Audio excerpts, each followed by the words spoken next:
Na apresentação de hoje, vamos falar sobre as matérias-primas para a produção de tintas. Em geral, as matérias-primas são solventes, resinas, pigmentos e aditivos. Vamos dar mais ênfase a pigmentos e aditivos. Os pigmentos eles são substâncias sólidas, finamente divididas, que ficam dentro da tinta, e eles não são voláteis e são insolúveis no meio. Eles podem ser de origem mineral, sintética ou metálica, e em geral eles são responsáveis por conferir para essa tinta cor, brilho ou opacidade e uma proteção química. Os pigmentos eles podem ser orgânicos, então eles são produzidos industrialmente a partir de derivados do petróleo. Os pigmentos orgânicos têm uma menor resistência a intempéries quando comparados com os inorgânicos, porém eles têm um maior poder corante. Um exemplo de pigmento orgânico é as quinacridonas, que são pigmentos com tons mais avermelhados, sejam vermelhos, magentas e violeta, e eles têm uma alta resistência à luz, o que quer dizer que quando essa tinta for exposta à luz solar, esse pigmento não vai desbotar, não vai perder a cor. As fitalocianinas são pigmentos orgânicos com cores mais azuladas e esverdeadas, e eles também são resistentes à luz e também são resistentes a solventes. Eles podem ser usados em tingimentos de têxteis e indústria do papel, entre outros. Os pigmentos inorgânicos, por outro lado, eles são produzidos industrialmente também, porém as matérias-primas são minerais. Eles também são insolúveis e eles são mais resistentes a intempéries do que os pigmentos orgânicos, porém eles têm um menor poder corante. Aqui a gente tem um exemplo, que é o dióxido de titânio, que ele é um pigmento branco muito utilizado em cimentos brancos para fins arquitetônicos, estéticos, e ele é muito utilizado em tintas também para tornar essas tintas mais brancas, conferindo essa cor branca para as tintas. Os óxidos de ferro também são pigmentos inorgânicos e eles têm uma ampla variedade de tonalidades, variando muito, têm um baixo custo e uma boa estabilidade. Eles são de natureza não tóxica, então não oferecem riscos à saúde humana, e devido a isso são utilizados como pigmento em cosméticos. O azul ultramarino é um pigmento azul que pode variar com tons mais esverdeados e avermelhados. Ele também tem uma boa resistência à luz e uma boa estabilidade térmica, então variações de temperatura também não afetam esse pigmento.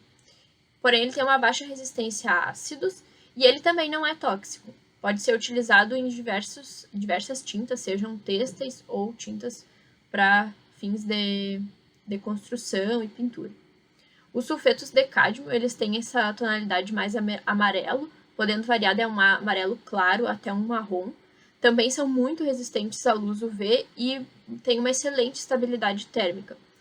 São resistentes a ácidos e alcalis, diferentes do azul ultramarino, e têm um bom poder de tingimento. Devido a essa alta resistência a temperaturas e à luz, eles são muito utilizados em tintas termoplásticas ou esmaltes e também são usados em tintas tradicionais.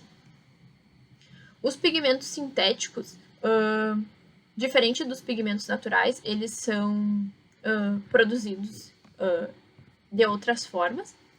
E eles são muito utilizados atualmente porque eles substituem pigmentos naturais que podem ser tóxicos à saúde humana ou que têm um elevado custo.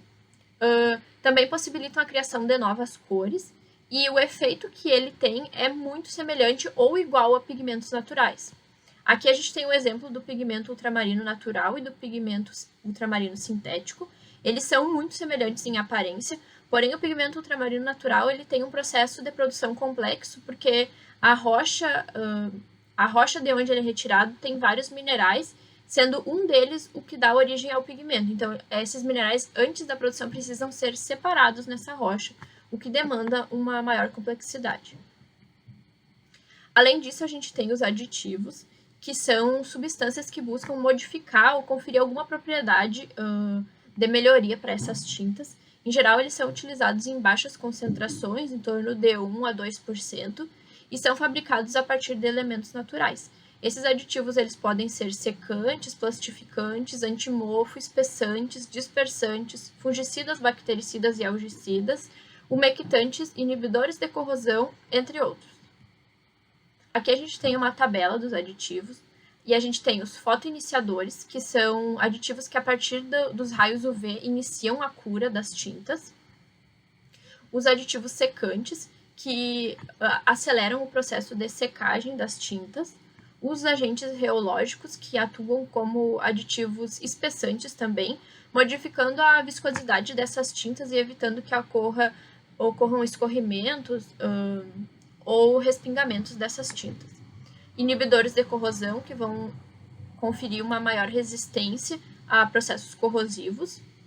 Os dispersantes e os umectantes, que atuam de formas semelhantes, dispersando as partículas dentro da tinta para evitar que elas se unam.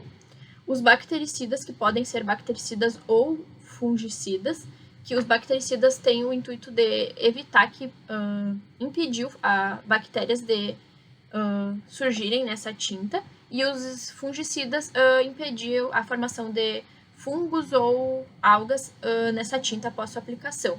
E os coalescentes, que geram a formação de um filme na secagem das tintas, unindo essas partículas. Seria isso. Obrigada.